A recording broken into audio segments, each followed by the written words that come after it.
Hormayapsiz Asadbek aka, charchamayapsiz, zo'rmisiz? Farg'onadan keldingiz. O'rda degan mahalla. Ha, O'rda mahallasi. Aha.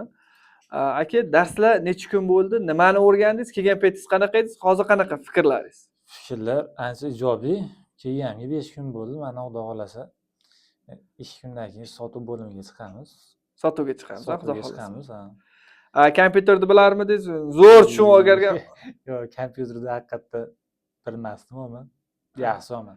Hozir yaxshimi? Zo'r. Uzum haqida fikringiz qanaqa aka? Uzum haqida ishlasa yaxshi ekan.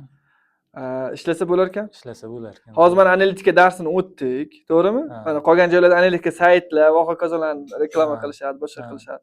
Biz ham misol analitika saytdan tashqari boshqacha qilib o'tdik, to'g'rimi? To'g'ri. U o'rgatayotganlarida ancha boshqacha ekan. Osonroqmi? Osonroq ekan. Soddaroqmi? Soddaroq. Xullas, uzumni qilmoqchi bo'lganlarga, bizda o'qimoqchi bo'lganlarga nima tavsiya qilasiz? Tavsiya beraman, kelinglar. Yo'q, chestni, nima uchun tavsiya berasiz? Foyda uchun kelsin. Yo'q, mana foydalanish. Nima afzalligimiz borki, siz tavsiya qilasiz? Oson, udobniy, yaxshi tushuntirishar ekan. Dehqoncha bo'lyapti hamma? Albatta. Joningiz sog' bo'lsin.